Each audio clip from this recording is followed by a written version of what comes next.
పిల్లలు ఇప్పుడు మనం బండరాముడు చదివాం కదా.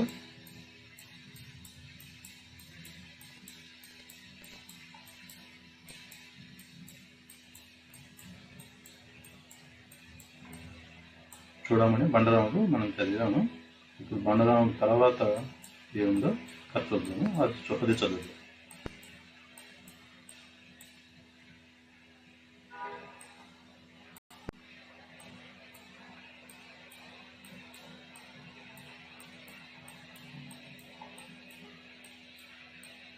నాద కేసరి రాశారు. కాకమ్మ కథ.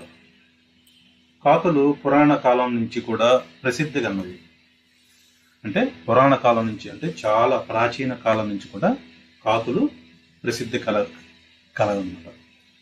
వెనక ఎప్పుడో ఒక కాకి అగస్త్యుడి కమండలం ఒలకపోసిందట. వెనక ఇప్పుడు అంటే చాలా రోజుల క్రితం ఒక కాకి ఏం చేసింది, అగస్త్యుడి కమండలం అంటే ఏంటంటే ఒక చెంబులాగా ఉంటుంది అనమాట. దాంట్లో అది ఎక్కువగా ఇత్తడి కానీ రాగి ఉంటుంది, రాగి చెంబులాగా ఉంటుంది. దానికి ఇది కూడా ఉంటుంది పట్టుకోవడానికి. దాన్ని పట్టుకుని ఎక్కడికైనా వెళ్ళేటప్పుడు ఎక్కువగా మునులు వాళ్ళందరూ కూడా ఋషులు ఆ నీళ్లు తీసుకుని వెళ్తూ ఉంటారు. ఆ నీళ్లు తాగడానికి వచ్చినప్పుడు అది వాడతారు అనమాట. అది ఆయన ఏమంటాడంటే వెనక ఎప్పుడో కాకి అగస్త్యుడు అంటే ఋషి అనమాట. ఆయన యొక్క కమండలం వలకపోసిందట. అప్పుడు అందులో ఉన్న గంగ బయటకు వచ్చి నదిగా ప్రవహించింది. అప్పుడు ఆ అగస్త్యుడు అంటే ఎంతో మహిమ ఉన్నటువంటి ఋషి కదా. ఆయన ఎప్పుడైతే కాకి వరకబోసడం అంటే కింద పోసింది అనమాట. గబాలం తగిలి ఎగిరేటప్పుడు కానీ ఎక్కడో సంథింగ్ తగిలి అట్లా కింద పడింది అనమాట. కింద పడి గంగ బయటకు వచ్చి నదిగా ప్రవహించింది. శ్రీరామచంద్రుడు సీతతో అరణ్యంలో ఉన్నప్పుడు ఒకనాడు ఒక కాకి వచ్చి సీతామహాదేవి రొమ్ము మీద పొడిచింది. శ్రీరామచంద్రుడు సీతతో అరణ్యంలో ఉన్నప్పుడు ఒకనాడు ఒక కాకి వచ్చి సీతామహాదేవి వక్షస్థలం మీద పొడిచింది. రాముడికి కాకి మీద ఆగ్రహం వచ్చింది. ఎప్పుడైతే అలా చేసిందో కాకి మీద కోపం వచ్చింది. దగ్గర ఉన్న గడ్డి పరక ఎత్తి కాకి మీద విసిరాడు. ఎప్పుడైతే రాముడు గడ్డి పరక అంటే ఏంటి, గడ్డి ఉంటుంది కదా, గడ్డి పరక అంటే ఒక చిన్న ముక్కని తీసుకుని కాకి మీద విసిరాడు. కాకి భయపడి 3 లోకాలు తిరిగింది. భయపడిపోయి 3 లోకాలు తిరిగిందంట. రక్షించేవారు లేక ఆఖరుకు రామచంద్రుడిని శరణ వేడింది. ఎప్పుడైతే 3 లోకాలు తిరిగి ఎవరూ కూడా రక్షించలేకపోయారు, అప్పుడు రామచంద్రుడి దగ్గరికి వచ్చి నువ్వే నన్ను కాపాడు అని వేడిందన్నమాట. కాకి ప్రాణం దక్కింది కానీ ఒక కన్ను పోయింది. కాకి ప్రాణం మాత్రం దక్కింది కానీ ఆ యొక్క బాణం వల్ల ఆ గడ్డి పరక బాణంగా వేసాడు కదా, అది కాకి ఒక కన్ను పోయింది. ఆనాటి నుంచి కాకులకు ఒంటి కంటి చూపే. ఆ రోజు నుంచి కాకులకి ఒక కన్నుతో మాత్రమే చూడగలవు. కాకి ఎట్లా చూస్తుందో మీరు ఎరుగుతారు కదా. కాకి ఎట్లా చూస్తుంది మీకు తెలుసు కదా. అది కాకపోతే ఏంటంటే ఒక కన్ను ఒకవైపు, ఇంకో కన్ను ఒకవైపు అన్నట్టుగా చెప్తున్నాడు. కాకుల్లో ఉన్న కొన్ని మంచి లక్షణాలు మనుషుల్లో కూడా లేవు. కాకుల్లో ఉండే మంచి లక్షణాలు మనుషుల్లో లేవు. వాటిలో వర్ణభేదం లేదు. కాకుల్లో భేదం అంటూ ఏమీ లేవు. అందుకనే తెల్ల కాకులు లేవు తెలియర సుమతి అన్నాడు కవి. తెల్ల కాకులు అనేవి లేవు తెలియర సుమతి అని చెప్పని ఒక పద్యంలో కవి చెప్పాడు అనమాట. కొన్ని కాకులు మనం మాలకాకులు అంటారు, కానీ నిజంగా వాటిలో అంటరానితనం లేదు. మాలకాకులు అని కొన్ని ఉంటాయి, కొంచెం నల్లగా బాగా లావు ఉంటాయి. వాటిని మాలకాకులు అంటారు. వాటిలో మాత్రం ఏం లేవు, కానీ మనం మాత్రమే వాడు మాలకాకులు అని పెట్టారు అనమాట. కాకులు ఇళ్ల కప్పుల మీద వరుసగా కూర్చుని చదువుకోవటం చూసారా, దాన్ని కాకి బడి అంటారు. కాకులు ఇంటి ఎదురికి ఆ పెంకుటిళ్ళు ఉండే కదా, ఆ పెంకుటిళ్ళ మీద పైన కూర్చుని ఒక వరుసలో కూర్చున్నాయి అనమాట. కూర్చుని ఇలా ఇలా ఇలా పలకాయ ఊగుతూ ఉంటాయి. అందువలన దాన్ని కాకి బడి అంటారు. కాకుల్లో ఇంకో మంచి బుద్ధి కూడా ఉంది. ఒక కాకి తినేటందుకు ఏమైనా దొరికితే అన్ని కాకులు పిలుస్తాయి. కాకి అది గొప్ప లక్షణం అనమాట. ఎప్పుడైతే ఆహారం అక్కడ మనం తినడానికి ఏదైనా వేసామనుకో కా అని పిలుచుదాం, అన్ని కాకులు రండి తిందాం రండి అని చెప్పి పిలుచుద్ది. అంతేగాని తన పొట్టకు మాత్రమే చూసుకోదు. అంతేగాని తన పొట్టకంటే తన వరకు కాకుండా అందరినీ పిలుస్తుంది అనమాట. వీటిని బట్టి కాకులు చాలా గొప్పవని చెప్పవచ్చు. ఎప్పుడైతే ఆహారం ఒకదానికి ఇస్తే అన్నిటిని రమ్మని చెప్పి ఉండే గొప్ప లక్షణం కాకులకు ఉండటం వల్ల కాకుల్ని గొప్పవని చెప్పవచ్చు అనుకున్నాడు. అటువంటి ప్రసిద్ధి కన్నా కాకి వంశంలో పుట్టింది మన కాకమ్మ. కాకమ్మ ఇతను చెప్పేది కాకమ్మ గురించి చెప్తున్నాడు కదా, ఆ యొక్క వంశంలో పుట్టింది. ఆవిడ గొప్ప సంగీత విద్వాంసురాలు. ఆ కాకమ్మ అనేది గొప్ప బాగా సంగీతం నేర్చుకుంది. ఆవిడ గొంతెత్తి కాక ధ్వని, కాక భైరవి మొదలైన రాగాలు పాడితే దిక్కులు మారుమోగుతాయి. ఆమె ఎప్పుడైతే ఆ కాకమ్మ పాడటం మొదలు పెట్టిందో చాలా బాగుంటుందని వినేవాళ్ళు చెవులు చిల్లులు పడతాయి. నేను ఎవరైతే అంటారో వాళ్ళు చెవులు చిల్లులు పడతాయి అంటారు. కాకమ్మ కయ్య మొగుడు కాకి బావ చాలా విద్యలు నేర్పించాడు. పిల్లల నెత్తి కొట్టి చేతి ఉన్న అప్పచ్చులు కాజేయటంలో నేర్పది. ఇన్ని గొప్ప గుణాలు చూసే కాకమ్మ కాకి బావను భరించింది. అంటే కాకి బావ అంటే కవి, ఇతను కథ రాసేవాడు. మామూలుగా హాస్యంగా చెప్తున్నాడు అనమాట. ఒక కాకమ్మ ఉంది, కాకి బావ కూడా ఉంది. కాకి బావ ఏం చేశాడు, పిల్లల నెత్తి మీద కొట్టి వాళ్ళ చేతుల్లో ఉండే అప్పచ్చులు కాజేయటంలో నేర్పరి. ఇవన్నీ కూడా నేర్పించాడు కాకి బావ అని అంటాడు. ఒకనాడు పొద్దున్నే కాకి బావయ్య కాకమ్మ కయ్యతో అన్నాడు కదా, వస్తే కాకమ్మని మనం ఈ పూట ఎక్కడికైనా మంచి చోటుకి విందుకు పోతే ఎట్లా ఉంటదే అని అన్నాడంట. అంటే దాంట్లో ఉండే మక్కాకి బావ ఉన్నాడు కదా, ఆ బావ ఆడకాకితో ఏమన్నాడంట, వస్తే కాకమ్మని మనం ఈ పూట ఎక్కడికైనా మంచి చోటికి విందుకు పోతే ఎట్లా ఉంటుంది అన్నాడట. ఎందుకంటే ఎక్కడైనా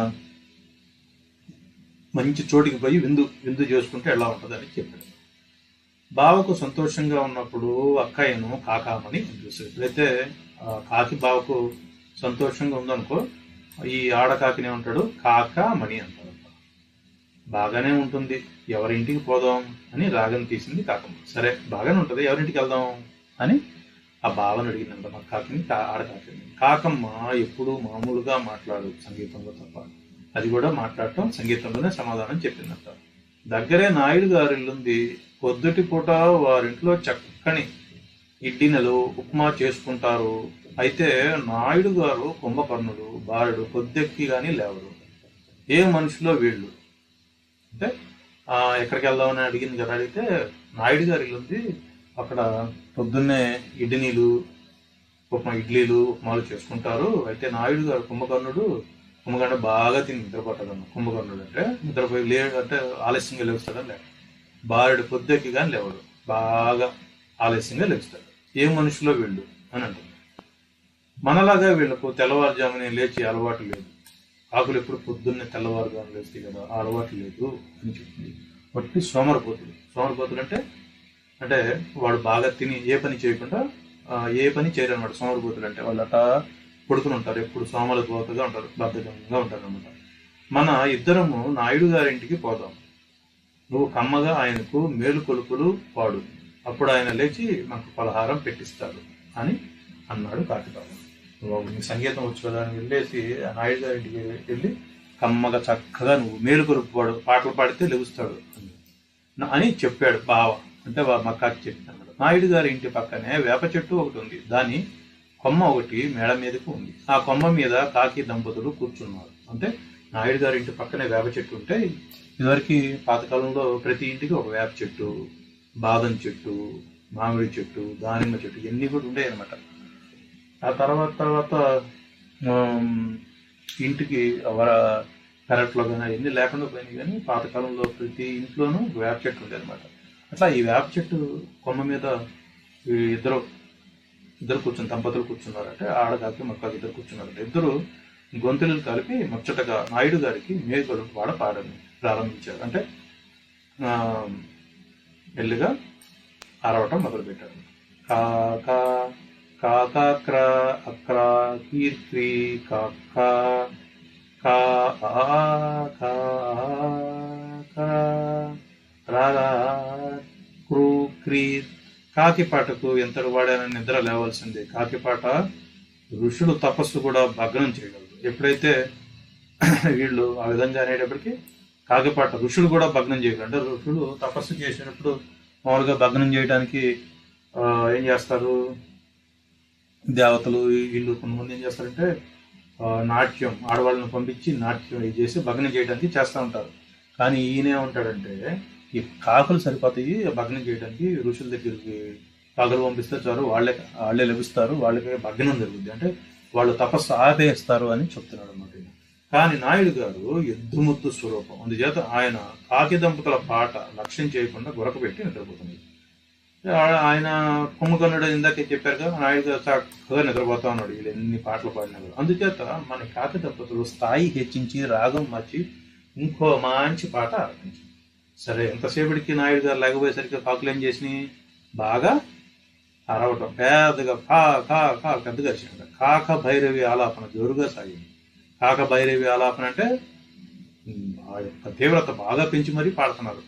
అంతకంతకు పంచమ స్థాయికి వెళ్ళింది. పంచమ స్థాయి అంటే ఇంకా అదే పెద్దదన్నమాట బాగా. ఎట్లాగైతే నాయుడు గారు లేచారు, కానీ కాకి పాట ఆనందించడానికి బదులు తన చేతి కర్ర కాకుల మీద కోపంగా విసిరాడు. ఆయనకి ఆ కాకి యొక్క ఆ రాగం ఎన్ని చిరాకు వచ్చి, మామూలుగానే కాకులు అరుస్తూ ఉంటే మనకేమనిపించింది, ఏంది కాకులు అందుకనే ఏదన్నా పిల్లలు బాగా అరుస్తూ చేస్తూ ఉంటే కాకిగోలు ఏందిరా అని అంటారు కదా, అట్లా ఆయనకు కూడా బాగా కోపం వచ్చి కర్ర వేసాడు అనమాట, బాగా ఇసేవాడి మీద. అది కాస్త వేప కొమ్మల మధ్య చిక్కుకుపోయింది. చేసేది లేక నాయుడు గారు నౌకరును పలహారం పట్టుకురమ్మని కేక వేసి ముఖం కడుక్కోవడానికి వెళ్ళాడు. సరే, ఇక కర్ర వచ్చేసి దాంట్లో చెట్టు మధ్యలో ఇరుక్కుంది. ఆ నౌకరుని పిలిచి టిఫిన్ పలహారం పట్టుకురా అని చెప్పాడు. నౌకరు నాయుడు గారి పలహారం పట్టుకొచ్చి, పలహారం అంటే ఏం లేదు, మనం టిఫిన్ అంటాం చూసే, ఇప్పుడు అది పలహారం అంటే దాంట్లో గారెలు, ఇడ్లీలు, ఉప్మా ఇవన్నీ ఉంటాయి, దాన్ని పలహారం అంటారు. పొద్దున పూట తినేదాన్ని పలహారం అంటారు. నాయుడు గారి పలహారం పట్టుకొచ్చి గదిలో పెట్టి వెళ్ళాడు. 6 ఇడ్లీలు అన్నమాట, కమ్మని నెయ్యి, గారెలు, బిస్కెట్లు, వెన్న అన్ని పల్లెల్లో పెట్టుకుంది. కాకిబావ కాకమ్మ కయ్య చెట్టు మీద నుంచి దిగి వచ్చి పలహారం ప్రారంభించారు. కాకమ్మ కయ్య ఒక్క ఇడ్లీ ఒక్క గారె తింది. కాకిబావ మొత్తం దిట్టంగా తిన్నారు. అయితే ఇద్దరు వెన్న నందుకున్నారు, అంటే అక్కడ పెట్టిన వల్ల వీళ్ళిద్దరు వచ్చి తిన్నారు అనమాట. ఇద్దరు ముక్కులకు వెన్న అంటే ఇద్దరు కాసిని మంచినీళ్ళు తాగి ఇద్దరు కూడా చక్కగా మంచినీళ్ళు తాగి. కాకిబావ నాయుడు గారి తివాసి మీద ముక్కు తుడుచుకున్నాడు. నాయుడు గారి తివాసిని చక్కగా తుడుచుకున్నాడు.